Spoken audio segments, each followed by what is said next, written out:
Jusqu'à sur le YouTube channel Tito Londolé, YouTube.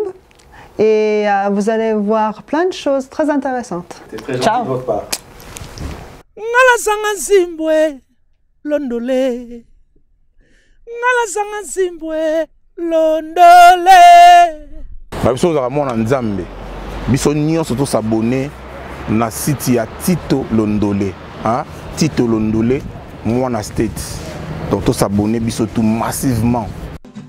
All feel this good again. Ya comme on a mère se bosengo mon fire babinga na podium. Alors to zobenga bino mingi boya okota na channel Tito Londolé. Ici ka bilenge vandi. Ici ka magiste donc beaucoup de rabota nous on comprendre face à face. Don't forget to subscribe. Tito Londolé YouTube channel. Make sure you subscribe, you like, you share, leave a comment, alright? Balobi yo papa, yo maman, yo mwana, yo jeune fille, yo jeune garçon, y a bien pour la formation na yo, pour la culture na yo, pour la mboka na yo. Abonnez-vous na site ya Tito Londolé. Tito Londolé. Balobi bien Tito Londolé. Voilà. Fayulu n'a pas de poids politique, c'est ce qui est vrai. Ok. Moi, je vais l'unité pour gagner. C'est ça le problème. Ok. Ça, c'est la deuxième fois qu'ils sont en train de pouvoir politique. Je dois les répondre. Ok, Ndeko, c'est bon. C'est bon, voilà. Nous ne sommes pas dans un état normal. Donc, Fachi a beaucoup plus de chance. Écoutez, il est dans la confusion. Nous ne sommes pas dans un pays normal. Au moment où nous ne sommes pas dans un pays normal, on ne peut pas aligner un monsieur qui n'a pas de poids politique. Vous avez vu la campagne? Vous n'avez pas vu la campagne? Même de la qualifiée. Vous avez vu la campagne? Monsieur, soyons sincères. Même de la qualifiée d'une souveraineté. Ok, on va calmer un peu la situation. Ok. Parce que nous ne sommes pas dans un pays normal. Ok, Ndeko Miko. Au moment où nous sommes Miko. que la majorité va seulement tricher pour la présidence, c'est pas pour la députation. Il fallait choisir quelqu'un qui a pour la présidence, c'est pas pour la députation. Fachi, Lamuka. Je vous envoie Ahmed Alek. Lamuka cache. Ok, tolérance. Ok. Ah, Miko. Ok. Voilà. Fais sa réponse na ozala pe short. Pour ma batterie est comme aussi. C'est compliqué. Yeah, ok, vas-y. Na osa 35 ans ya opposition te. Londolé oke poto kizalo ko yiwote. Banyama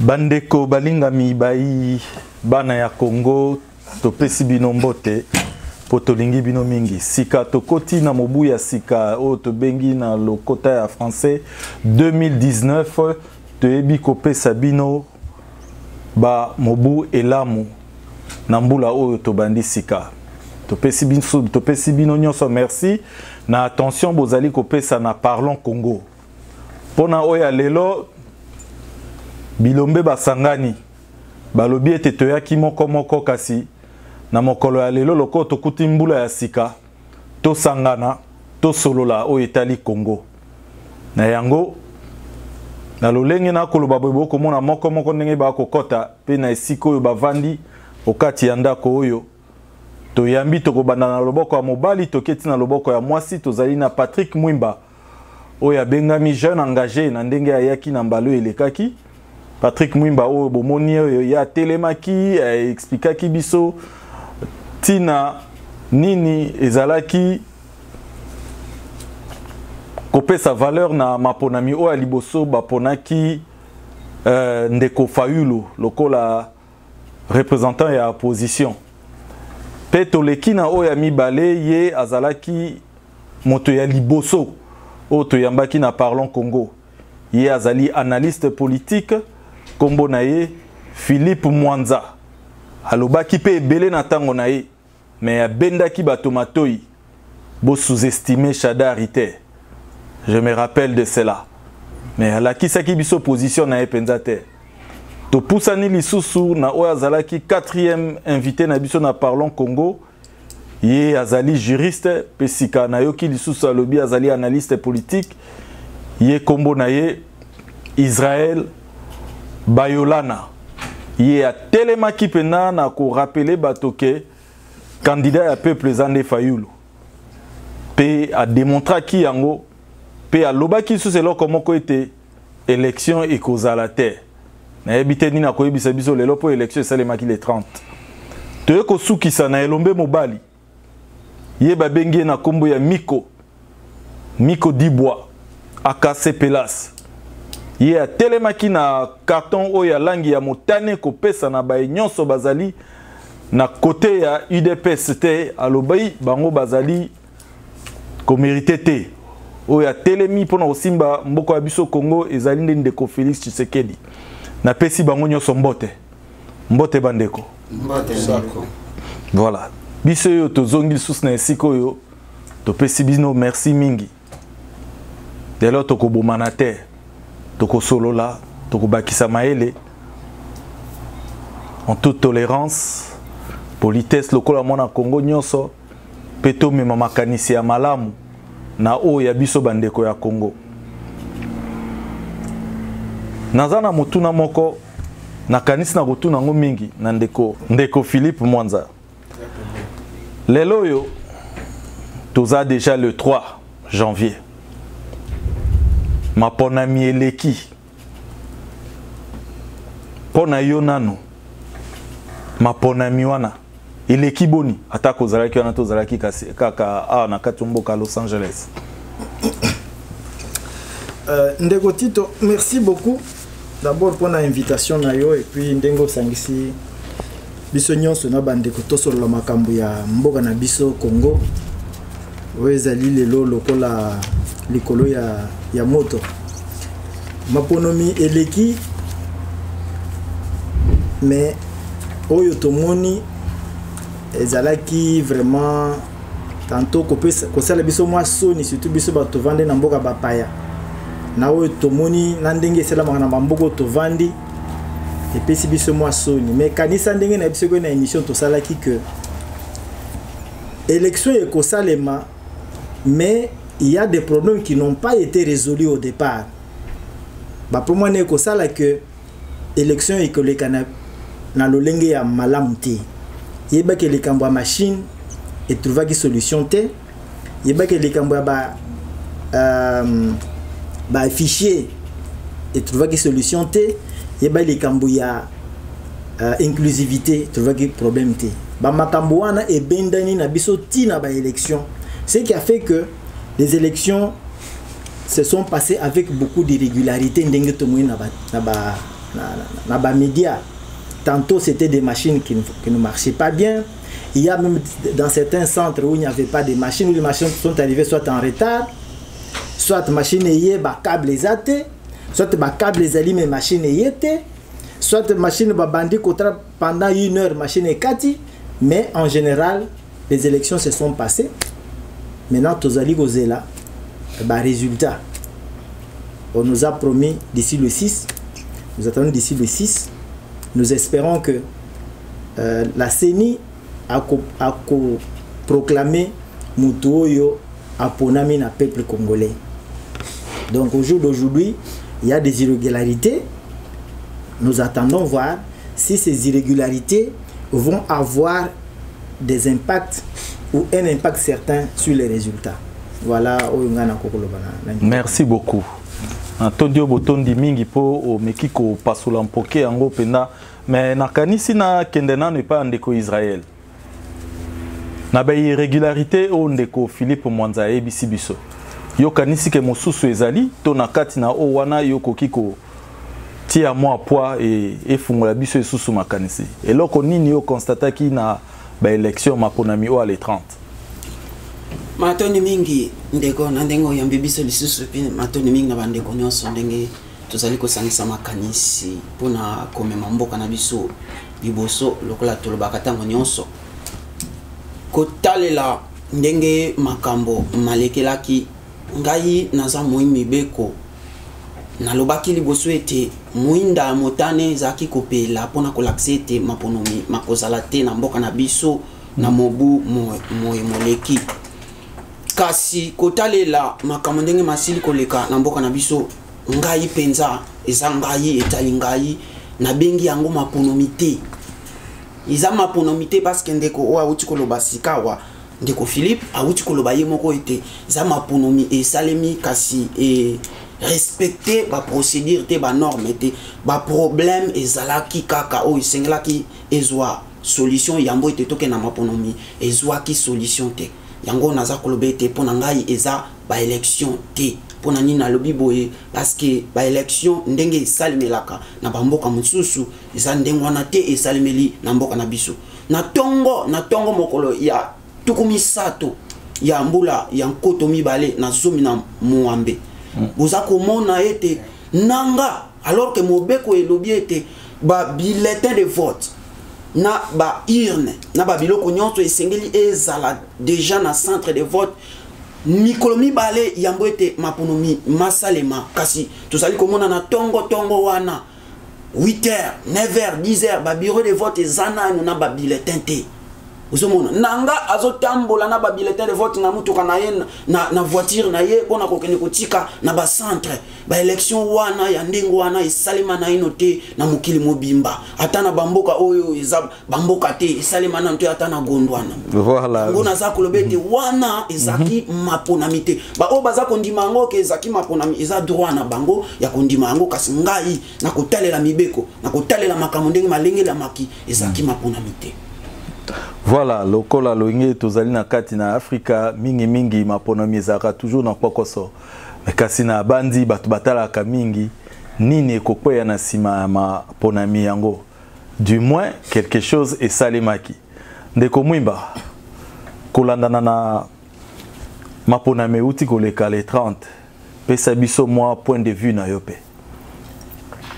Nakolo baboye pona maponomi uti koleka premièrement nako souligner le comment les politiciens qu'il fallait pas que machine à voter et ça est là. Preuve est que irrégularité ne se c'est dit la présence de la machine à voter. Au Kenya qui voter, maintenant beaucoup mi courir zalité, machine peut la quitter. Et ce que les gars votent par papier n'engue, bah dans la muka bazaro senga.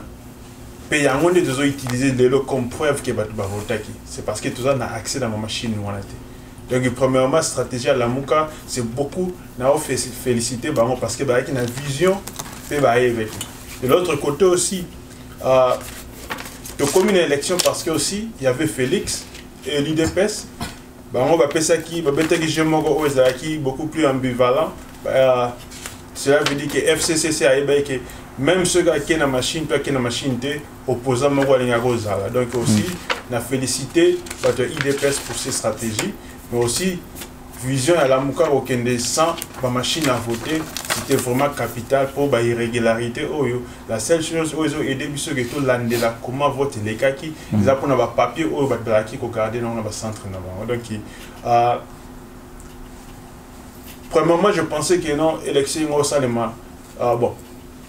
Dès le départ, il y avait des problèmes dans l'élection, mais tout ce pays n'est pas commis et force, il y a un parti politique et tout ça qui va maintenir l'irrégularité, on est là, où ça qui va y peuple pouvoir n'avoir.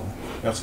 Togolandana oyo ndeko Patrick alobi donc Thomas Tato kita mobulu nini sukana yango machine à voter ou pas ya malamu ezali ke to komi quand même to sali pe élection yango na contribution ya moto nyonso ndeko Miko Dibwa na moni makomi ezali ko continuer kaka nini yoko yebisa biso kolandana na maponami eleki na les 30 awa. Merci mingi ndeko Tito na invitation le kasa oyo pesi biso po esangisa biso bandeko tovandi lesika oyo na le poto balobi ce qui nous unit c'est plus fort que ce qui nous divise. Na kulanza na question na yo ndeko Tito mbala yo yetie le ka wana utawi yebiso ke maponami ezalité soki omoni bato ya FCC ba bongisi maponami c'est que position na bango et bongami po basala nyonso tout po ba remporter ba élection wana. Donc na mokuse na ko ba ete maponami wana eleki na lolenge moko ya mabe oyo ko imaginer te biso na lingomba na biso ya cash to bandai koloba ete to kende avec ou sans la machine à voter pour te yebaki batouana bazana lo lenge moko te na esika moko te ba kobimela ou ba organiser l'élection. Voilà. Donc là nous na émission na salaki mbasima na lobaki boy. Biso tango to kola la pongi boy bate banguna oyo bayini ya mboka oyo bengami na batu ya FCC bango ba kola la pongi te.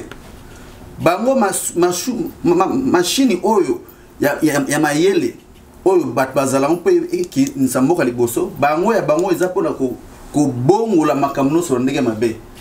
Au moment où biso tozo réfléchir to kende oto coincer bango to la kisala ba imboka ke bango ne bazala posa ba ponamité mais bon le gars bateau balingi to kenda bango no lenge ya na machine to tchaki bango piège po ba kimite balandi biso to bongola mayele oyebi ke bateau na bazala mayele moko okoko imaginer te na yeso ko mbalasini mayele babimisi balayibo toko bloquer ba bureau de vote toko supprimer yango toko tiba misu na kota bandako ba ozomona parce que ba sala yite ba mbrier biso de fait que to kene élection to kasake ba sala élection to na élection ezali mascarade do ba pakoli yango langi moko poto mona ke ezali élection mais za ba pona mité na ndenge ya mabe ezama ndenge mabe ezali pona faveur ya peuple ezoko pesa expression ya peuple congolais te nakol loba comme ça biso ba iko toza pembeni ya cash na lingomba na biso tozo kamba vac tolobi ete maponami wana batu wana bayingami na ndenge ya mabe na ndenge ya kokosa bana bayimboka nakolandana na oyo bandeko bino nyonso bolobi mina ndenge bovandi nakangisami na likambo moko moto nyonso azali kolela ete maponami esalemi na lolenge la ke ezalaki te pe makambo ngo ndire bozalaki boyebaki deja pona na koyamba moko na bino bosi bo annonsaki likambo lelo pe maponami eleki na lolenge oto zelaki yango te esika boyeba lela baboyi ba témoin bakota boke na ngambo boye balobi boye boke boye kaka courant te nini te o baboyi ba voter na beni o baboyi boye sika to kozela résultat na ndenge bovandia est-ce que tokanisi penza ki résultat et kozala satisfaisant na tango oyo maponami yango moko nde lolenge salemi za satisfaisant te ndeko Mwanza. Oui, ndeko merci, mais avant na ya na mutuna na yo na yo ki bandeko mi bale moko cité cash moko cité la muka eza mabete mais na lingi na minute oyo to focaliser plus sur l'avenir parce que ce qui totali bien la muka azaki na stratégie na ye cash azaki na stratégie na ye selon stratégie yango nini ya la muka ezaki nini ya cash ezaki nini ya cash ezaki boye avec ou sans la machine à voter je vais aux élections alors il faut tout le cas comment contourner la tricherie ils avaient mis en place la centrale. Ils ont formé des témoins, je crois, des observateurs. Et j'ai vu même toute une centrale électorale qu'ils ont mis en place. Du côté de la Mouka également, mais eux, ils ont dit pas de machines à voter. Et dans un premier temps, ils appelaient les gens à aller aux élections avec des papiers qu'ils vont mettre dans des urnes. Mais lorsque vous suivez par après, si vous allez dans un scrutin, et vous allez demander les papiers, ces papiers-là n'allaient pas être considérés parce qu'il fallait le papier qui passe par la machine. Et par après, la MOUC a changé de position. Ils ont accepté d'aller aux élections avec la machine et j'ai vu aussi qu'ils avaient une centrale électorale. Mais ces deux stratégies-là, s'ils l'avaient avant, parce que je sais que pour la MOUC, la centrale est venue vraiment un peu en retard. Je ne suis pas sûr qu'ils ont eu suffisamment de temps pour former les témoins et les observateurs. Donc les deux, s'ils avaient mis cette stratégie ensemble, ça pouvait aller loin. Mais aujourd'hui, il y a eu élection avec tout ce qu'il y a eu comme irrégularité qu'on déplorait Yango. La question était, qu'est-ce qu'on entrevoit pour l'avenir, c'est ça? Est-ce que le résultat, ce qui déjà m'a ponami toko lelele qui m'a monté, le résultat est causal satisfaisant? Quand les prémices sont mauvaises, la conclusion sera aussi mauvaise, je pense.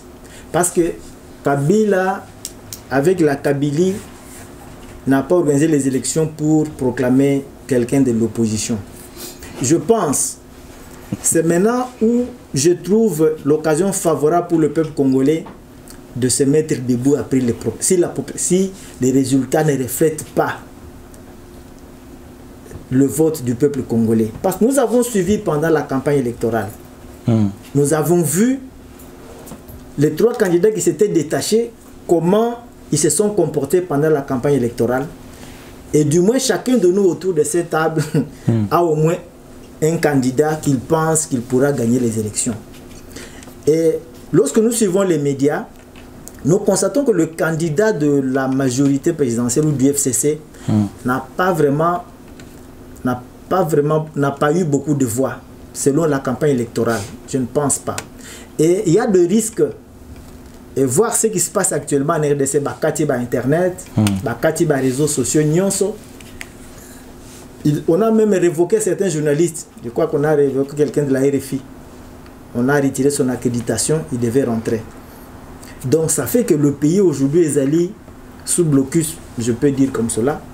Donc on voudrait, c'est comme si pouvoir les aller préparer moi et l'autre moko. C'est ce qui nous fait dire que pouvoir n'a pas organisé les élections pour à proclamer un opposant.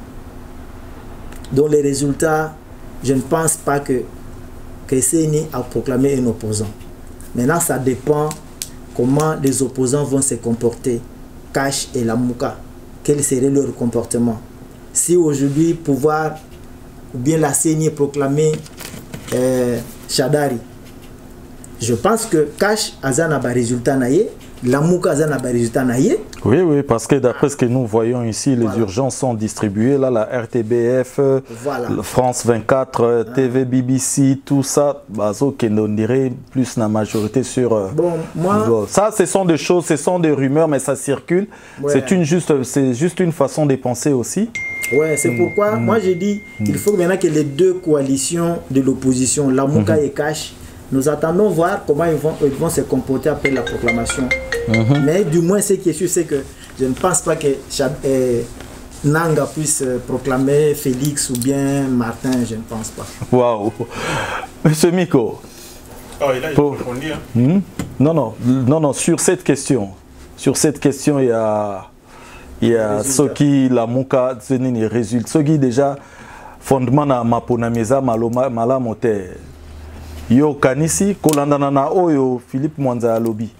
Oui, yo kanisi de ndeko Philippe alobi oyebi ke ndeko nanga ako lobna monoko na ye ako bimisaka kombo ya moto ya opposition te. Izolobama na monoko ya bato ebele. Nakolanisa ndeko nanga neto oyebi azali mosali na Nzambe. Oyebi azali mosali na Nzambe kokoma na esika wana akataki seleka ya miso ya Nzambe te ya koloba bosolo.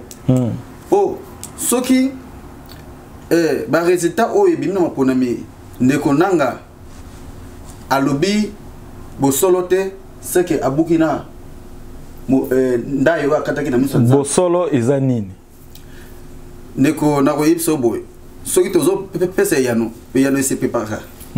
Nazo limbolo moke poto ko matina ya te nako kende nao kaka neto ko talaka pe nga nazana likete nazana likete ndeko nanga akoloba bosolo oyo bibi na kati maponami ezo nazana likia wana nako zonga mwasima moke pour ndeko Patrick wa lobiete bango na lamuka bazana bazaki na vision ndiki bachaki eloko oyo to boycotté machine mais kana biso yo soki bozana vision bato batanga Biblia ba yemba malamu ete soki nza apesi une vision apesa apena provision provision ngona sima ngo zaki loko nini kasi biso na kati ya cash tangu tozolo bana baning ba imboka to kende avec ou sans la machine to pesa ki bango pena provision to lobi tangu to koma wana ngonga wana to ko cha bato to benga ba témoin na ba bureau de vote zaki plus de 75 000 bureaux de vote. Tout tia bango bango ne ba koyeba ko tale ko landela ma sur le kawana na kati ba bureau de vote. To mona ki ba témoin ba loba ki ba tika ki bango ba kota te. Kasi yango dauti loba wa te bato wana ba bongo li susu mayele mususu. Ole ba bureau de vote za ndeko bango ba tia ba bureau de vote banda ko na bango. Moye ba témoin na biso ba za banda ko na ezalité. ozomona ma ekolo ba ete mutuni bakobimisa soki na ba résultat biso tolobi boye soki résultat bimi que eza na opposition te tala provision ngona ndeko mwana mboka elome mobali Félix Tshisekedi ayebisaki biso déjà alobi boye biso tobate campagne elakisi ete biso nde toza majorité na mboka wana bayi mboka balingi pouvoir oyo te balingi moyini kabila te bapomoli mboka babomi mboka kokola zolala nzala ezali impossible yango wana mayeli maso wana bondima te soki moto abimi nanga na mayele mabe abimisi moto na bango ya shadari ke yemdagane eza lokuta to ndima yango te ndeko na biso Félix Tshisekedi mwana mboka elome ba déjà pesaki biso déjà makamuno a planifié ki et que soki ezaka ke na opposition te mutu comme on bimi élection wana to kondima yango atamuke te yango wana motuna na ngai na mo lokwa motuna ekopesa koloba ebele lokola maponami eleki malamu te est-ce que elike ezali maponami eleki ya résultat tito na koyebisa boye te elike ezali to ezate ndeko tito ko banda likolo tina se elike ezali amen ndeko shadari azale sika moko te akubima na libusu na ko banda kusukisa na biso elike ezali pote biso na opposition to lakisi na badno soke ba peuple ezala sima na biso yango wana elike ezali ke biso to gagner élection na pe ndeko Israël. En fait, merci Papa Tito na bandeko te ba analyse bazali ko sala moniteur moto nyonso azali ko pesa makanisi ayebi déjà sikani ya telemi. En fait, motakash azasir était opposition eko zoa eko longa na ndenge ba élection siliko sala. Kasi na ngina zongelelo ko moko boye bolimbisa moke. Ezali à propos ya tricherie la machine à voter. En fait, en République démocratique du Congo, ce n'est pas pour la première fois qu'on a organisé les élections. To organisé les élections na Mbula et en Kotomi Balé na Motoba en 2006. Mais Batichaki, les gens ont crié à la tricherie. Il n'y avait pas de machine, mais il y a eu des tricheries. Na Mbula en Kotomi Balé na Zomi na Moko, ils s'occupaient de la Moko. Organisé les élections et puis les gens ont crié à la tricherie. Et le Congo na lobaki liboso awa été munduki moko to salaki nango pona kolonga ba élection awa biso peuple congolais nga awa nazoloba en tant que représentant ya kashi teto ya lamuka nazoloba en tant que analyste politique en tant que congolais munduki moko to salaki nango pona kolonga ba élection salaki to présenter candidat moko pona to sala na makasi ya ko surveiller ba élection wana Zomona, pona to sala na makasi ya ko surveiller ba élection wana pona to sala na makasi ya ko kanga moyini ndenge biso nyonso to sali koloba yango kasi esale makete tokoki kozwa monduki wana mosusu amemi likonga kote mosusu amemi singa ya komemela monduki kote mosusu mosusu atikali na lisasi ya pamba na maboko wana eza motuna ekolanda siko pona ko répondre na motuna nako ete maponomi masalemi malamu te sikawa mbano na yango to résultat na yango est-ce que kozala ya malamu to ya malamu te yango nde motuna ndeko wuti koloba wete azana elikete mbano ekozala ya malamu kasi ngai pe nalingi naloba boyete mbano ekozala ya malamu lokola biso toza ba analyste to prêter nanga ba intention te to tikela ye amonaki campagne électorale ndenge bandeko balobi ndenge lekelaki bino moko bomonaki natindaki bato batala bilili candidat nini azo ko bima na moto bato batala bilili bakomona nani azobima lokola moto nga nalingi nanga kopesa yano na yango te et puis to tikela nanga lokola pe bandeko bauti kopona to zela ye soki apesi mbano elike ezali ndenge bana mboka balingela kite elike ezali ya voilà merci beaucoup ndeko Mwimba la question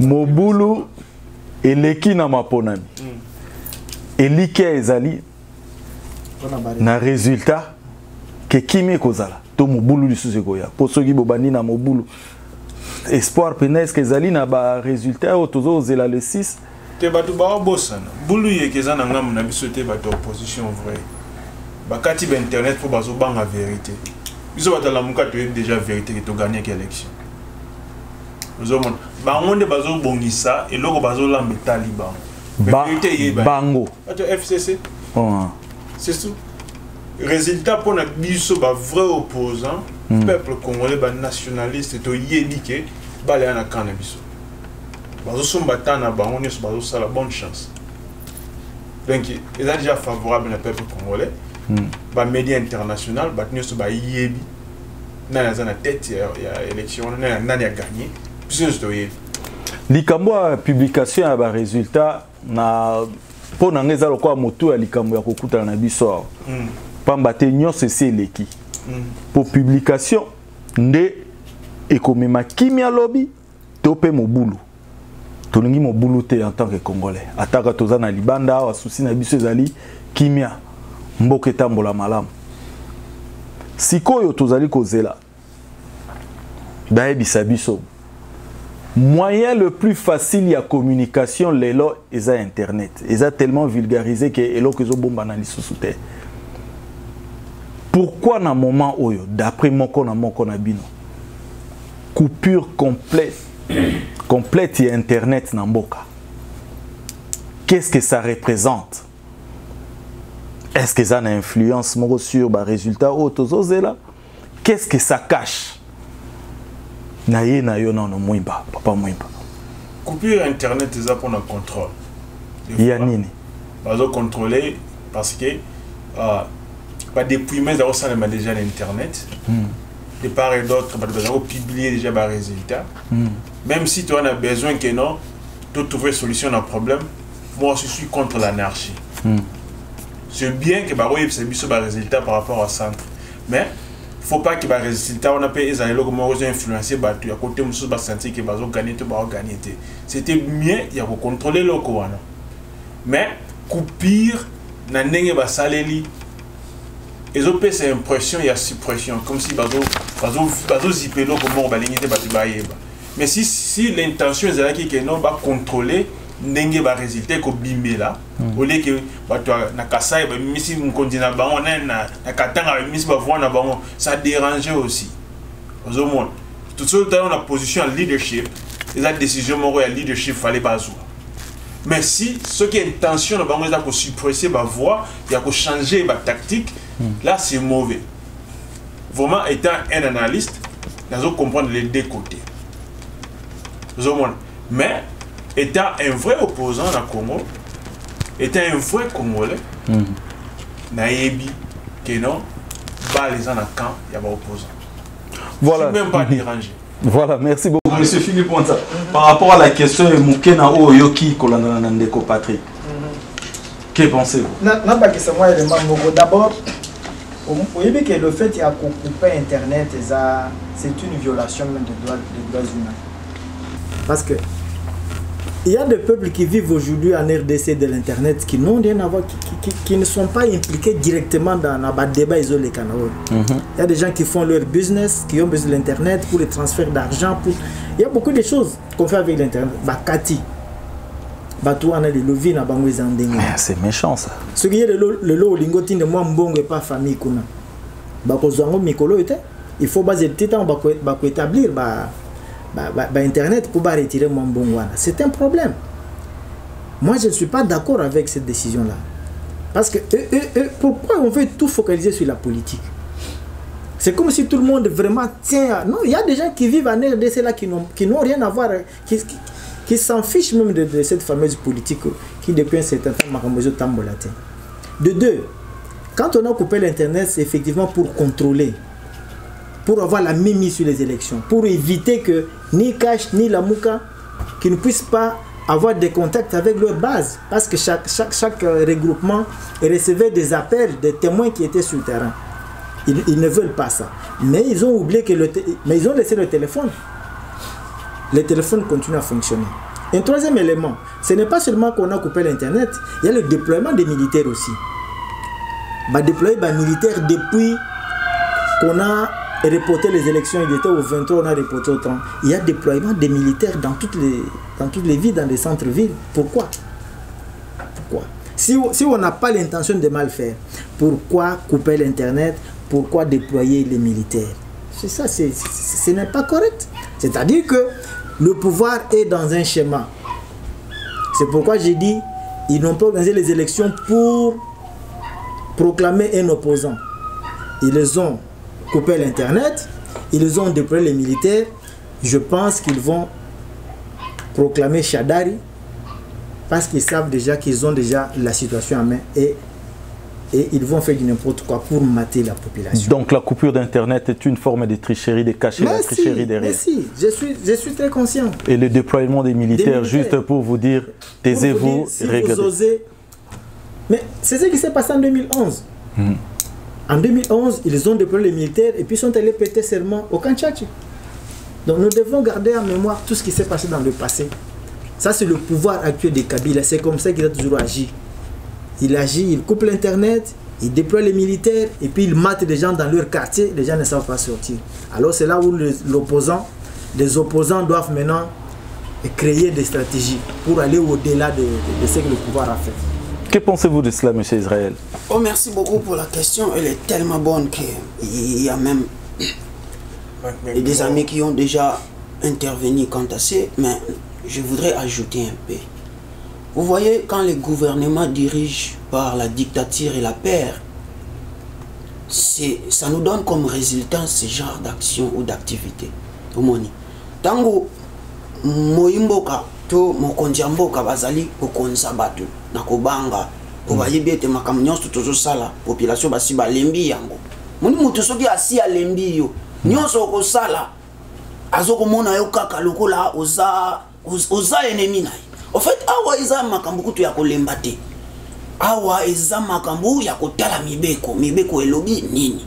Est-ce que nalobaki yango na émission oyo elekaki, est-ce que gouvernement mosala na ye kaka ko constater makambo so salema ou bien ko prévenir pe makambo mosusu. Osomona okati mutu internet ndenge ndeka uti koloba. Mais bato mosusu basala politique te balia kana bango na ba business na bango bazana poser internet. Est-ce que internet eza na makoki nini ya ko changer résultat et na maboko ya nanga?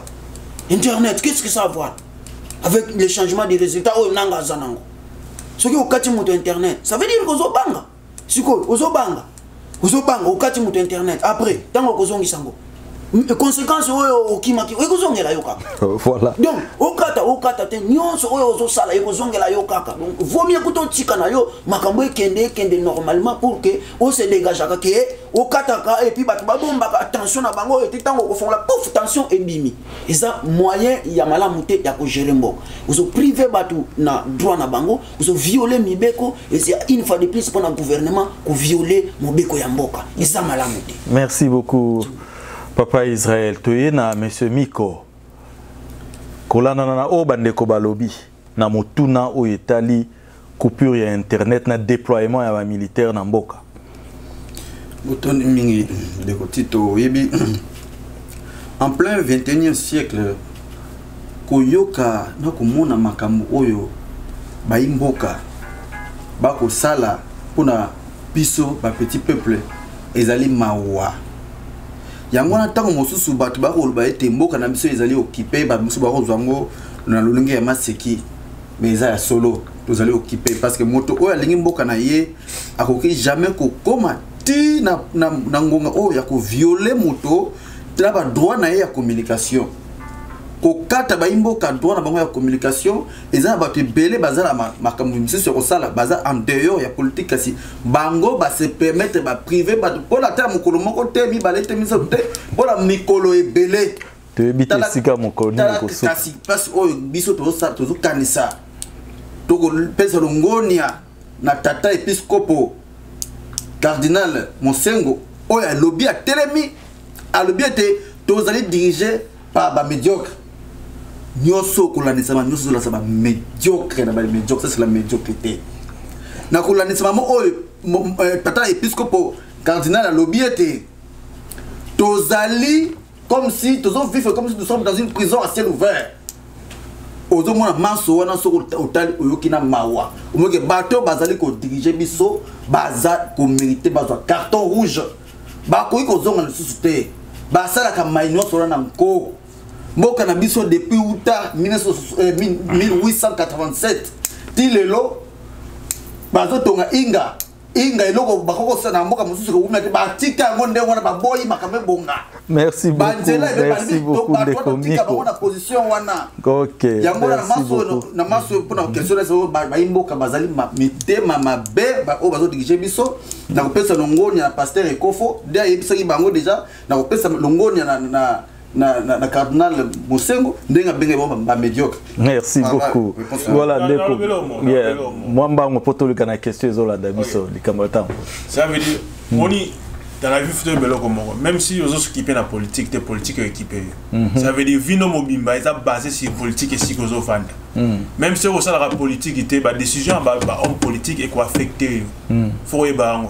Adote ka manga no ça la transfert na bon internet yeba ke ba mamutu zo le kana politique quoi affecter donc to kamote ngana kamora mutu akamora soki mbwa sui pour c'est dans la nature mbwa ko swa mutu zomona so za au vivre na la pays où za dictateur to gouverner mboka t'as pas dire que na kamora mbwa sali omona ngana kamora bato ba kamora ke dictateur azo malmener peuple musala na bango yango dictateur non mais faut te ba que non le fait que ba katiango ils apprennent à suppresser ma voix, et ils apprennent à contrôler l'anarchie.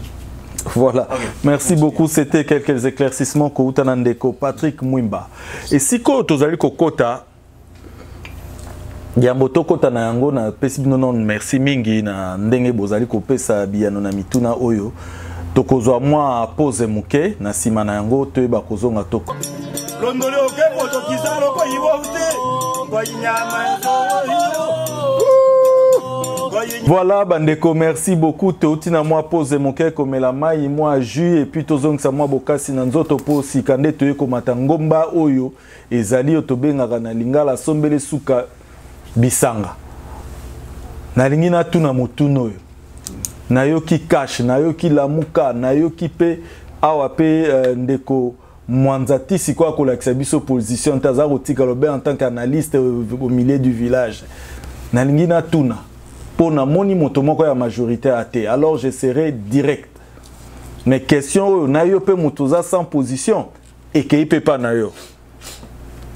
Lelo oyo nani akoki koyebisa biso que la muka oui parce que lelo soki la muka simbi et kozala boy et kozala boy et kozala boy.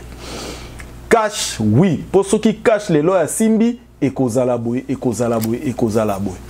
Tola kisana na bandeko oyo bazali kotala biso po bisika mususu pe bakokenda ngai obe cash mais tant musu aza komema na sentiment bino baye bomeki komikotisa na kati ya mozindo ya likambango boyebisa biso nani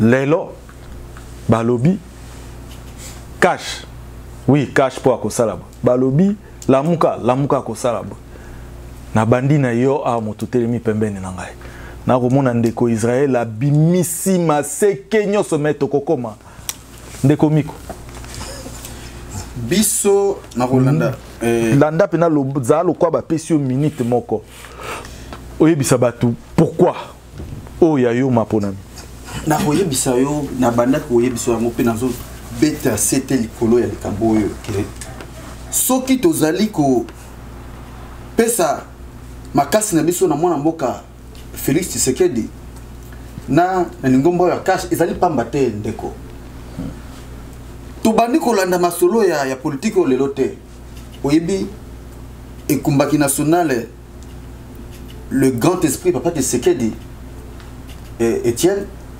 abundi etumba oyo pona ko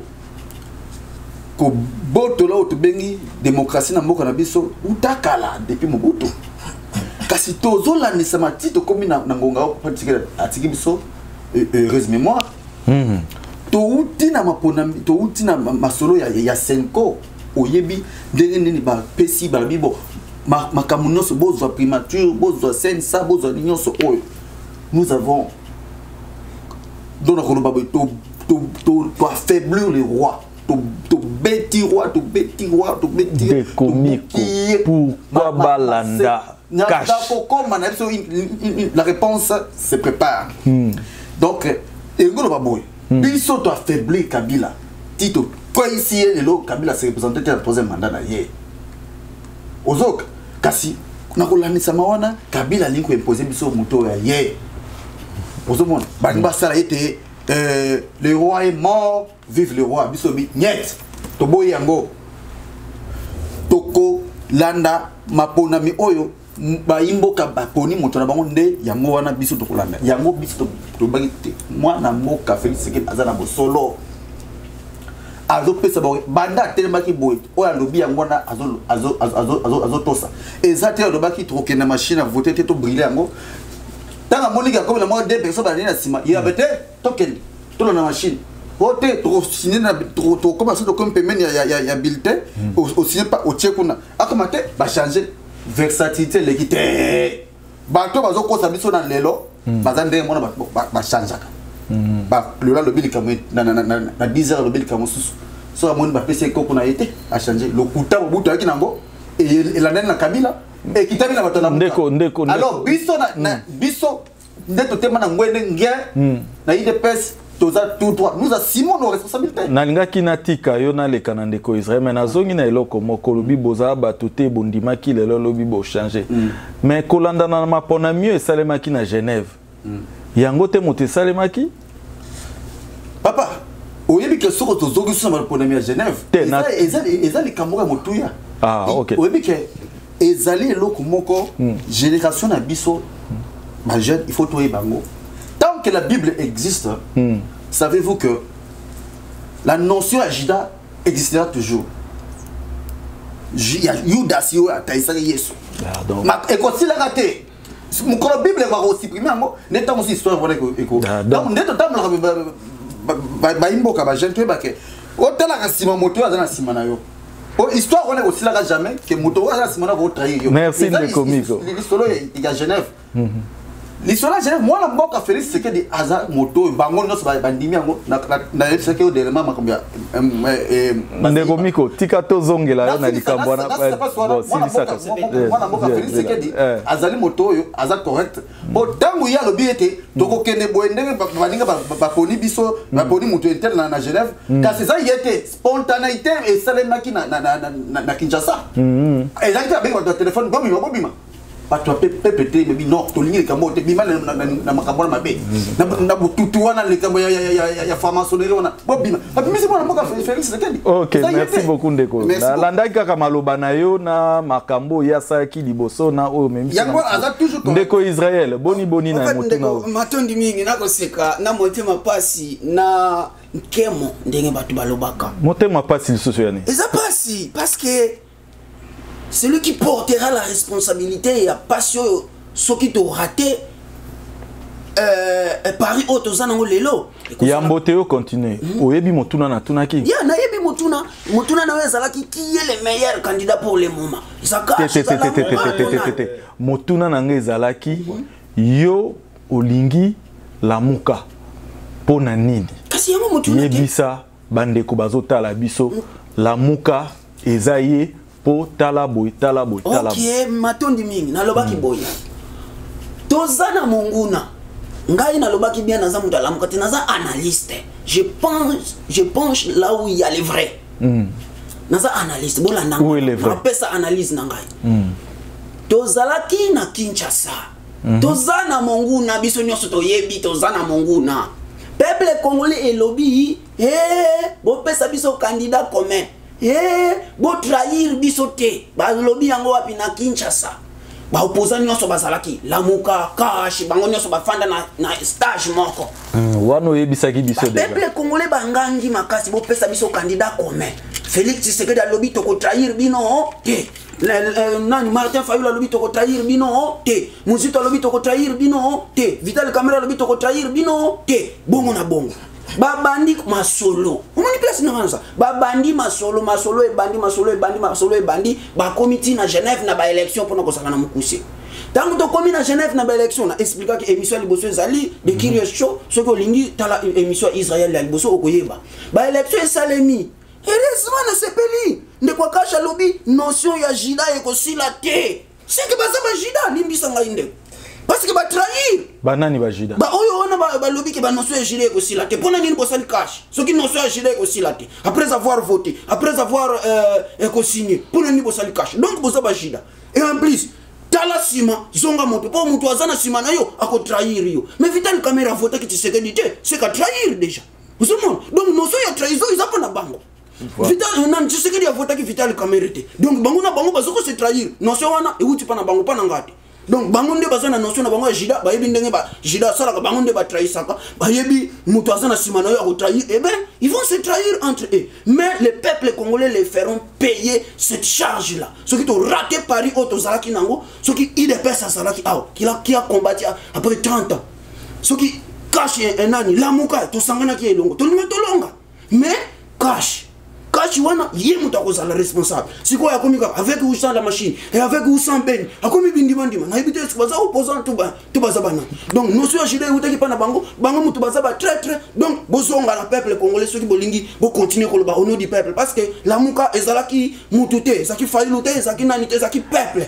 cache ezanani na so continuer ko tuna cache eza nan Ndeko Israël merci beaucoup nazo sentir tension au matin tozali nanu na motuna oyo na répéter là ki osoko yebi motuna oyebi singa makambo mais eyano na motuna nanga na zuite na bouger na ndeko Mwanza motuna na ngeza boy yo église au milieu du village moto ya Yambo oyo alekaki na Parlons Congo na chaîne na biso YouTube Tito Londole motuna na nga eza boy lelo ndenge boza bino nyos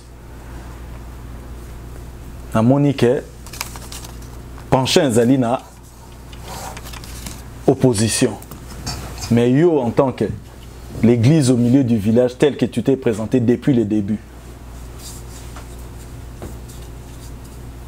nino koki koyebisa biso na avantage ezali lelo soki la muka kei to te soki cache kei to pété soki majorité kei selon yo ok na ebi ko yo ki pe bango soki pe ko manyolelo ko moko to mais memanga na ya na motuna na ngai merci beaucoup na comprendre motuni na yo nalingaka soki ndeko Mwanza zoseka esalaka nge sengo nayebi te po nini nalingi nayebi so eloko moko avant na répondre nasala moi analyse mukie après je vais venir à la question au fait soki natali lamuka natali cash bon mingi nalingi tozonga na makambo elekaki te mais nasala analyse de manière pour me mabiso na yano o iza sikoyo soki natali lamuka qui compose lamuka lamuka j'ai Martin Fayoul qui est lui-même leader de lamuka Nazana Jean-Pierre Bemba leader ya MLC un grand parti politique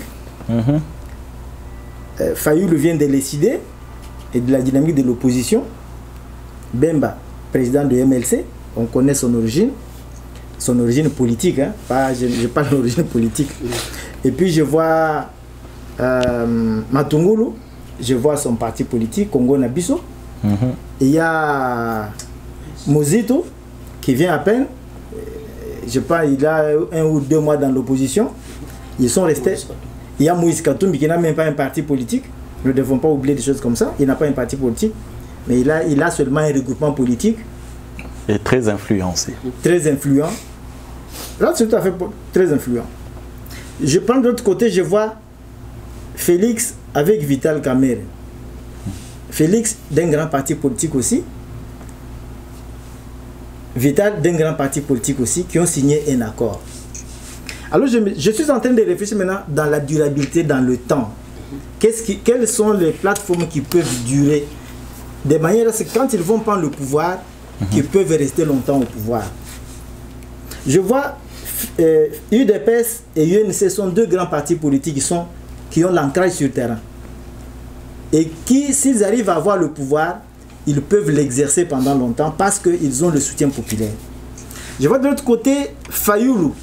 Si la Moka prend le pouvoir, d'abord j'ai des craintes. Je ne suis pas sûr que Fayoulou pourra avoir 20 députés de son parti politique. Je ne suis pas sûr. De son parti politique. Parce qu'on ne parle même pas de décider. Hein. Je pense que j'ai suivi la campagne de Fayoul, je n'ai pas vu Essidé. Et même dans l'équipe de la campagne électorale, je n'ai pas vu quelqu'un de Essidé. Donc c'est un problème ça. De deux, Mozito, il vient à peine. Il a, je ne sais pas son parti politique. Il vient de certains temps, il vient du Palu. Il n'a pas un parti politique. Katumbi, j'ai dit qu'il n'a pas un parti politique. Je ne connais même pas son idéologie. C'est un problème tout ça. Ce qui fait que il y a d'un côté les gens qui se sont réunis et qui, après les élections, peuvent se disloquer facilement. Parce que n'ayant pas des idéologies, n'ayant pas de désancrage politique sur le terrain, Fayoul n'en a pas. Il était le seul député de son parti politique. Jean-Pierre Bemba, je crois, il en avait soit 15 ou combien, 13 dans l'Assemblée. Matoumoulou n'en a pas. Mouzit, il vient du Palu. Il a été exclu du Palu, je pense. Donc, c'est dire que, moi, je me dis, si Cash a le pouvoir, il peut avoir peut-être, ils peuvent avoir 40 ou 50, même 100 ou 80 députés. Je pense que ça peut être durable. Et du côté de la Mouka, comme ils sont nombreux, tu vois, ils sont 5 et chacun a apporté. Il suffit qu'il y ait que quelqu'un se détache, ça peut créer aussi des problèmes. Donc, c'est un peu difficile de répondre à votre question, mais je pense que je penche plus vers Cash, qui ce sont deux grands partis politiques qui ont de l'ancrage national, parce que je vois leurs députés à l'Assemblée nationale qui viennent de se passer. Cash, Vital Kamer en a 18, parce que 4 sont partis. UDPS en a, je crois, 32, je crois. Donc c'est représentatif. Et même aujourd'hui, s'il y a quelque chose qui peut se faire sur le terrain, il faut compter avec ces deux partis politiques-là. Parce qu'ils ont de l'ancrage national. De l'autre côté, à part le MLC, je dis bien à part le MLC, je ne vois pas un autre parti politique de l'autre côté, à part le MLC. Donc ça pose problème. Lorsque vous voulez choisir qui peut bien aller dans la gestion, qui peut faire une gestion durable, il faut voir celui qui est beaucoup plus représentatif sur le terrain. Voilà, et celui qui est beaucoup plus représentatif, d'après ce que vous nous avez dit, le député Bazo représenté. Je pense que c'est le Cash. Ndeko Israël Tokozonga, Bomba Yango, comment on m'a souka papier. Et je refuse tout côté dans la discussion comme quoi, il y a combien qu'on changer, tantôt avec ou sans la machine, tantôt avec Béni ou sans. Non, ça ce n'est pas le problème. Ça c'était, et c'est cette stratégie-là, quand UDPS a dit nous allons avec ou sans la machine à voter, je pense que cette stratégie-là a dérangé un peu la Kabylie. Parce que moi je pense que la Kabylie voulait le boycott des élections. Tu comprends? Et si l'opposition tenait à ce qu'il n'y ait pas la machine, Kabila allait avoir raison. Kabila n'allait pas organiser les élections. Il allait jusqu'à la veille, il a dit non, comme ils ont refusé la machine à voter, comme ça nous stoppons, nous allons nous préparer pour qu'il y ait des bulletins papier. Et tout le monde allait dans la transition comme les autres le voulaient. Les autres voulaient qu'il y ait la transition. Et comme puis ça, on allait rester encore sur la même position. Voilà. Et Kabila allait continuer à gérer. Moi, je pense que la position de l'UDPS en disant avec ou sans la machine à voter, c'était une position qui a fait qu'on est parti directement aux élections. Qu'elles soient mauvaises ou bonnes, maintenant, c'est au peuple congolais maintenant de voir comment il va se manifester lors de la proclamation, si ce n'est pas l'opposition qui gagne les élections. Merci beaucoup, M. Philippe Mwanza, pour notre éclaircissement. Ndeko Israël, Nazo Zongela, Toyo Kanan Ndeko Mwimba, ici Simaki papier na bika kokoma, c'est que makambo ezalia. Yebisa biso. Na mutu passe. Na sepela mingi tango Ndeko kolona biso kulutu Philippe Alobara. À la église au milieu des villages, maintenant on va dire loba, on sentit que non, à la affinité naïe. Vous m'avez dit des sur le moment été. Quand on a une question naïo, pourquoi Martin Fayet? Projet de société, c'était ça la question. Mon évateur IDPS, n'est-ce leader n'a pas le baki, au fond on l'a caché et puis on verra quand j'arriverai. J'ai tant comme président. Kokanga caché. Sorry. Alors quand on va cacher puis le reste sera commis. Projet de société Nabiso, le peuple congolais, surtout. La Mouka est un parti politique. Pour moi, c'est une idéologie. Et c'est que non, les Congolais, quand ils sont ensemble, ils sont représenter la nation. J'ai beaucoup apprécié. C'est pour ça, N'oublions pas que l'IDPS aussi, comme il y a des partis uniques, où il déjà un pays, l'IDPS aussi se comporte comme parti unique à opposition. Bon, ça va. On est dans l'interjection. Ah, ça vous êtes dans les projet Nabiso, projet dans 5 ans, Mounio Salobaki, je ne vais pas interrompre. Vas-y. Projet, il y a la Mouka, na Mobimba Nango, na 5 ans. Fayoulou avait dit ceci, à retravailler sur l'état de droit, comme ça, Congo, un état de droit, hein, budget à payer, ils ont à 5 milliards de dollars, et 30%, il y a budget où on a investi dans l'éducation. Ok? Et l'enseignement aussi sera gratuit pour nous jusqu'à l'âge de 14 ans. Ils ont travailler dans 5 ans, il y a un mandat. Ils ont cash 2 ans, mais ils ont 5 ans. Aussi, à adresser le problème à double nationalité, à l'exception des pays voisins, 9 pays où on va considérer la notion de double nationalité. Ça veut dire que Congo, le passeport na bino Congo, il y a valeur.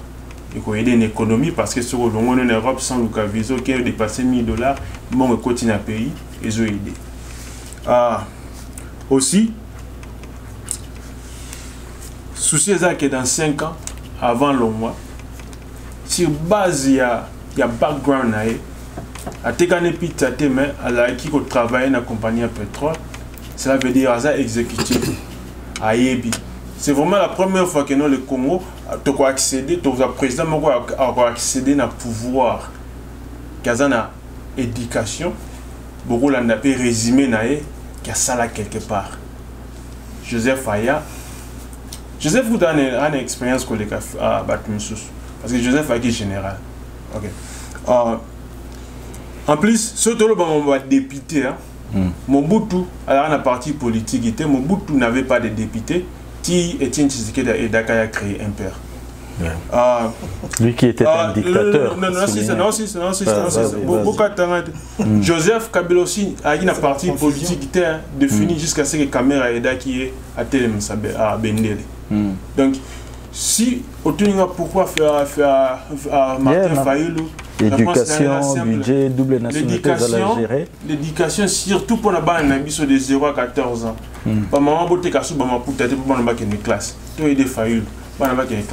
Merci beaucoup pour ce projet présenté. Avant de bouger, voilà. Réflexion, papa Philippe a passé avec respect. Réflexion, réflexion au coquille copé, ça, ce qui est dans circonstances au babin droit, circonstances normales. Quand les pays sont au pouvoir, qui ne veulent pas quitter. Et les points politiques dont il vous parle des députés de 2006 qui siègent jusqu'à présent. Personne n'a de députés à l'Assemblée pour le moment pour dire non, j'ai des poids, j'ai des députés élus, tout ça. Personne. Ce sont des députés de 2006 ou de 2011 qui finissent leur mandat. Vous comprenez? Donc maintenant nous sommes dans l'optique où il y a un individu qui se maintient au pouvoir qui ne veut pas partir. Maintenant, mettons ensemble nos forces pour d'abord faire partir cet individu, revenir à la normale et puis redéterminer les choses. Vous ne pensez pas que c'est une forme de force aussi? Il y a papa Philippe, et ça, réflexion moko et quoi qui n'a pas kozala malamu, surtout zala qui n'a pas normal. Mais pour le moment, tous en a cas où poids politique na yo auto nini yakato zala elongo. Vous savez yakato zala elongo comme tu as dit que poids politique na za poids politique il est passé yango mutu sala ga passe. Poids politique na eloko la akanga makaka yango alingaka te azala na sima mutu mususu. Na stade to komi yakato zala elongo, est tu penses que Koriko Simba parce que deux mouvements sont déjà formés. Ndeko Mwanza, bolingo lo belozé la papa, comme ça pour namoni. Ce sont tozo 500 maloba. Je ne savais pas que c'était un débat contradictoire. Je pensais que Tozo est dans le sens, il y a quand le résultat, il s'est mis les résultats et puis la suite. Mais dans la zone de commis, un peu pour ça, attaque, il y a un parti politique, il y a un leader politique. Je n'aime pas des choses comme ça. Donc, je vais revenir en arrière en disant, dans tout combat, qu'il soit politique, que ce soit dans un contexte exceptionnel ou normal, le poids de quelqu'un, on ne l'érige jamais. Tu ne peux pas aller dans un combat, tu ne peux pas aligner un général qui n'a pas de troupes, ça ne s'explique pas. Et raisonnons un peu correctement. Nous allons quelque part. Moi, je suis marié, je suis père de beaucoup d'enfants. Toi, moi, je peux avoir 10 enfants. Toi, tu peux avoir 2 enfants avec une femme. Même chez l'État américain, il ne va pas nous traiter de la même façon s'il faut nous ça n'empêche pas que nous serons ensemble. Nous serons ensemble. Exactement. Mais alors, si moi je me dis, pourquoi vous n'avez pas tenu compte de mon poids politique? Vous n'allez pas me prendre pour un traître? Non, rien du tout. C'est l'ex. Non, ça c'est de mon droit le plus légitime, mon frère. Écoute, quand vous allez dans un contrat avec quelqu'un, cet homme-là est libre de se retirer ou de continuer. Vous êtes juriste, non? Vous êtes juriste, non? Voilà. Alors il ne faut pas... Il ne faut pas le tenir des rigueurs parce qu'il est parti de ce contrat-là. Encore que ce sont des individus, ce sont des privés. Vous êtes juriste. Ce sont des privés. Ça n'engage... Ça n'engage pas le peuple congolais. En aucun cas, ce sont des privés. Vous êtes juriste, je n'ai rien à vous apprendre. Ça n'engage aucun, même pas une tribu dans ce qui s'est passé à Genève. Exactement. Maintenant revenons. Maintenant revenons. Sur quoi? Revenons sur quoi? Attends. Revenons sur quoi? Parlons de poids politique parce que de sauter il y a des choses que les gens disent. Il faut adresser s'il vous plaît. On a développé les trucs de poids. Laissez-moi terminer. C'est moi qui ai la parole. Voilà, le poids politique, on va revenir sur ça. C'est là assis ça. Et puis, le comment sur papier. On va. Quand il termine et puis on va revenir sur ça. Oui, Israël, attendez. Moi, je ne suis pas de l'UDPS. Je n'ai pas la carte de l'UDPS. Excusez-moi. J'étais à Kinshasa. Écoutez, j'étais à Kinshasa. Si tu fouilles partout, j'étais acteur de la société civile. Je travaillais dans le DEDER. Je travaillais pour la réduction des armes légères. Je travaillais pour le développement. Je n'ai jamais été politique, moi. Tu comprends? Il faut que tu le saches que je ne suis pas politique. Et je n'ai pas honte de me présenter comme si j'étais politique. Ça, il faut bien le retenir. Maintenant, quand je parle de poids politique, ce n'est pas pour rien. Vous n'allez pas comparer UDPS à ISID quand même. Tu as raison. Vous n'allez pas comparer. Et puis quand vous parlez même que celui-ci a livré des pizzas. Non, quand quelqu'un a livré des pizzas. Mais il a livré des pizzas. Quand on l'a désigné comme président du rassemblement, Fayoul était là avec son master, non? Quand on l'a désigné comme président de... Et puis, pourquoi Fayoul n'était pas du rassemblement à cette époque-là? Quand on a désigné pour... Quand on a désigné pour qu'il puisse représenter la délégation du rassemblement aux négociations à la Senco, pourquoi Fayoul n'a pas refusé? Il pouvait s'opposer, non, celui-là n'a pas étudié, il a livré des pizzas. Moi j'ai mon master, j'ai travaillé comme... voilà, merci beaucoup. Donc, allons tous dans une idée, allons tous dans un esprit constructif. Allons tous dans un esprit constructif. Il ne faut pas négliger les... Dans les interventions de Mwimba et d'Israël, attendez,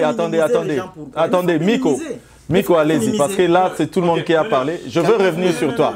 Garde ça, parce qu'il va intervenir par rapport à cela. Lui a un diplôme, pourquoi non, il n'y a personne qui parle. Miko, vas-y. Miko, vas-y.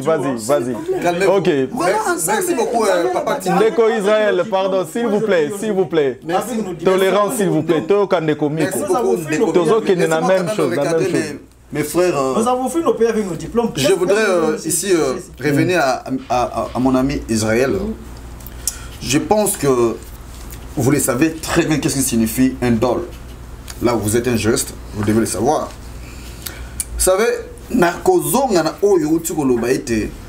pourquoi Félix n'a-t-il pas voté Kamere, mon frère? Est-ce que vous avez anticipé ma chose ou vous avez en arrière? À ce moment-là, Félix et Kamere n'étaient pas ensemble. Mais ensemble étaient. Ils composaient une coalition Moroté. Et pourtant, oui, tu dois comprendre. Parce que, à ce moment-là, M. Fayoulou et Félix Tshisekedi étaient ensemble dans ce qu'on appelle le rassemblement. Félix fut leur président. Je parle de l'élection de Genève. Tout à fait, je suis là à Genève. Tu as deux voix, tu votes pour toi-même et pour ton ami. Tout à fait. Si ce n'est pas une obligation à Félix ou à donc c'est là dit, c'est là dit, poto qui est 1h30 et voilà. Non, Félix a une obligation, il y a qu'à voter Camer. Parce que Bazala qui ensemble avant. Camer n'a pas été dans le rassemblement. Voilà. Et pourtant, Fayoul était dans le rassemblement et puis il collabore, c'est son propre collaborateur, il se collabore très bien. Vous comprenez? C'est son ami, c'est son frère de l'église.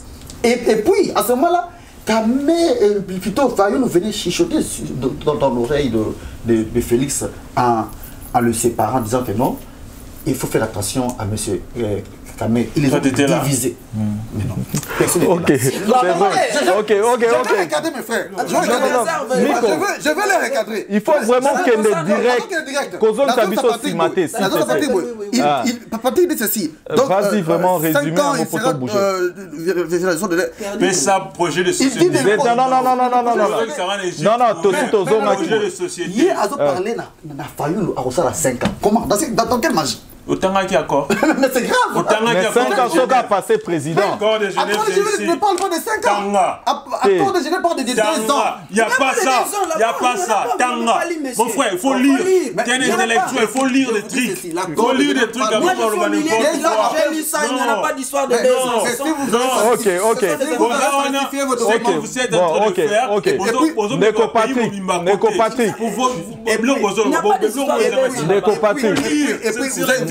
Neko Patrick.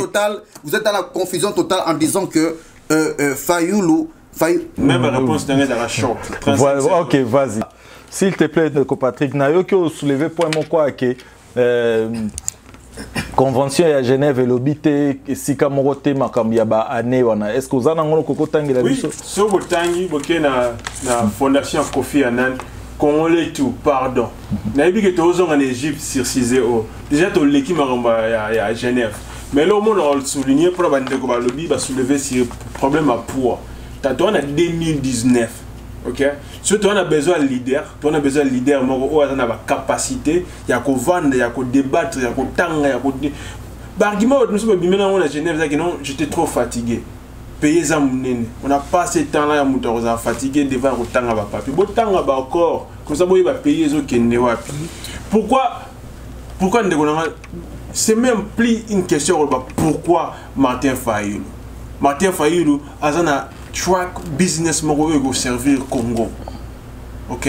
Azan Moutoumoko a un background nécessaire pour le Congo par rapport à Félix. Voilà, Bandeko, en tout cas, je sais que tant on a dit c'est Kokende, Okosu qui ça voilà, Okosu qui ça mène. Voilà. Mouké Kakapo, Moutona Mota, mais Kako conclure pour na. Par rapport à ma étude, par rapport à Moussala Salaki. Mais la business personnel là, quitté. Business personnel a quitté. Il a fait qu'il bouffe quoi. Il a fait station d'essence et quoi.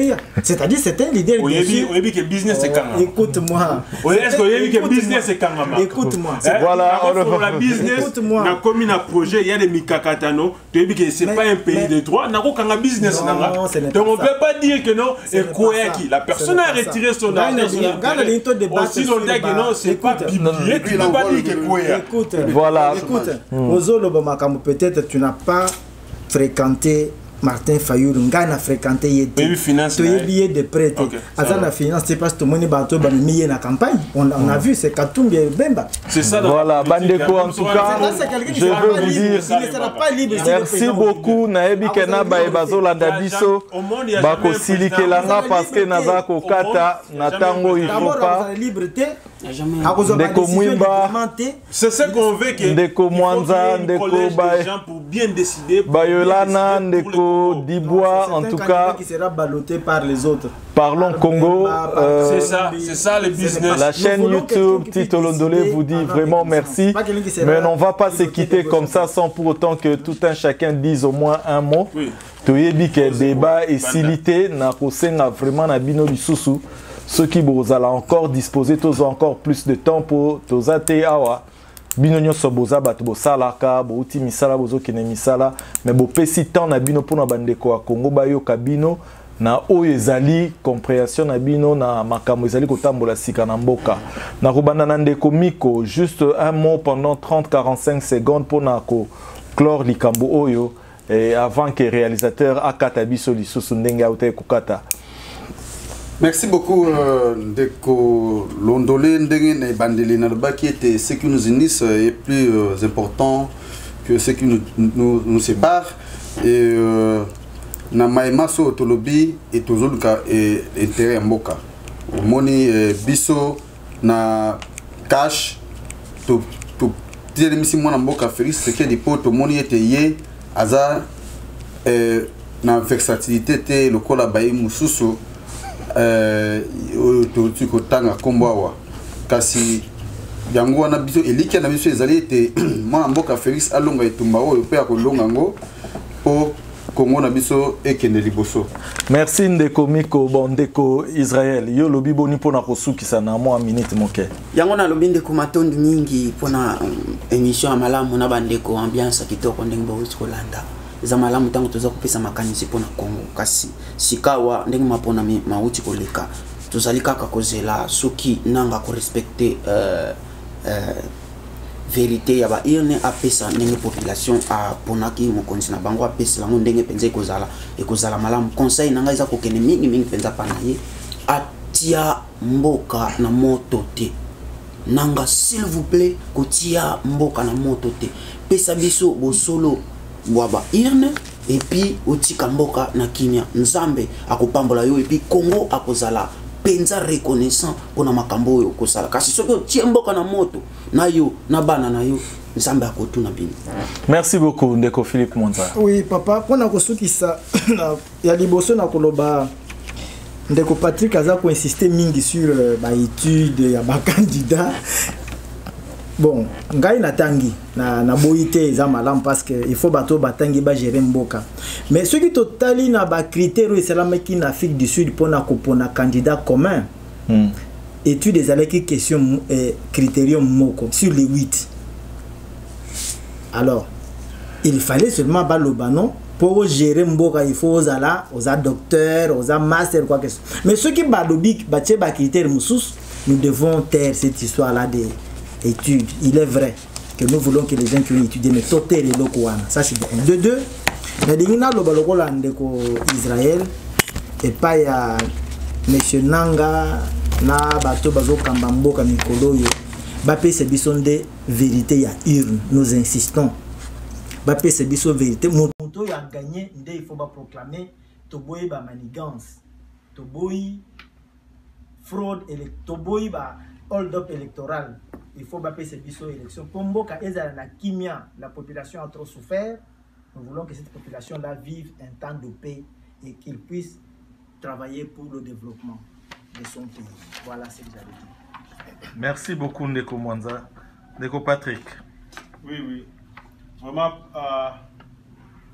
merci Mingi, vraiment Ndeko Tito Ndengo Zongi Sebisone Siko et na aussi merci mingi na papa Philippe na nenga 8 ans yako vanda na jeunesse yako apporter sagesse na vraiment la communauté partout est-ce que ba Congolais bazali nos aînés vraiment beau s'impliquer pour na ko aider jeunesse ba mon nzela.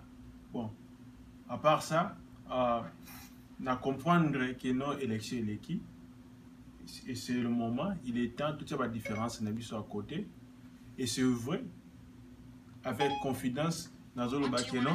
L'opposition a gagné. C'est même plus la question de ce qui mène à Rosalani à Rolbanini. Nous, on est déjà confidents que tu as gagné l'élection. Et tous s'apprêter. Il y a comme on a dit non. Bananabiso, Bananabiso, en Afrique, sous leadership à Fayoulou, Bako Kende, classe de 0 à 14 ans, ça vous fout un minerval. Et 30% du budget national investi en éducation, passe à la laboratoire pour la classe, passe à la agriculture, passe à l'agronomie, c'est ce qui fait avancer le pays. Et en plus, traiter question de nationalité, de l'Est à l'Ouest au Congo, ça va aider. Donc, tu sais pas les mingi, tu sais mutu, ou yako vanda na mesa, tu as raisonné na bato. Voilà. Merci beaucoup. C'était Patrick Mwimba. Je vous dis vraiment merci. Kobandana Patrick Mwimba. Et Sika Vandi. Bande Konyon na pesibino. Merci beaucoup. Siko tokomi na suka na oezalaki ya biso bokutani pona kosolola na lisanga oyo tobengi na kombo ya Parlons Congo. Tolobela Congo. Nulle part ailleurs sur la chaîne YouTube Tito Londolé. Nous vous demandons tous de vous abonner pour nous commander encore plus de vidéos. Tango bandeko bako telema bako pesa na mbote lokola bandeko ya mboka moko biso tozali ko zongisa matondo mingi na bae bazali ko soutenir biso na kati na makambo yo. Chantal Mapanda, Cédric Tanga na réalisation, Toms na samba na caméra et puis merci vraiment beaucoup à vous tous. Bientôt, Tozali Kokoba, Bolingo Oyo, et continuez toujours. Une photo de famille en tout cas, merci beaucoup.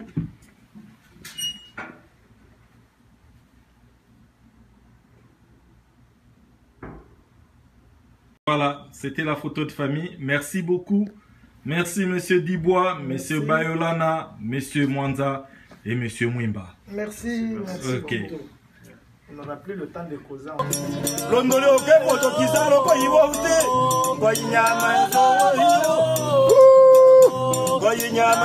Jusqu'à sur le YouTube channel Tito Londolé, YouTube, et vous allez voir plein de choses très intéressantes. Ciao. Ngala sanga zimbwe Londolé. Ngala sanga zimbwe Londolé. Biso za mona nzambe. Biso nyonso to s'abonner na site ya Tito Londolé, hein? Tito Londolé, Mwana State. Donc to s'abonner biso tout massivement. All feel this good again. Ya comme on a meron ce bosengo mon fire babinga na podium. Alors tous bien bino mingi boya okota na channel Tito Londolé. Ici ka bilenge vandi. Ici ka magiste donc beaucoup de rabota nous comprendre face à face. Don't forget to subscribe. Tito Londolé YouTube channel. Make sure you subscribe, you like, you share, leave a comment, alright? Balobi yo papa, yo maman, yo mwana, yo jeune fille, yo jeune garçon, il y a bien pour la information na yo, pour la culture na yo, pour la mboka na yo. Abonnez-vous na site ya Tito Londolé. Tito Londolé. Balobi bien Tito Londolé. Voilà. Londolé oke poto kizalo ko iwote ko inyama zo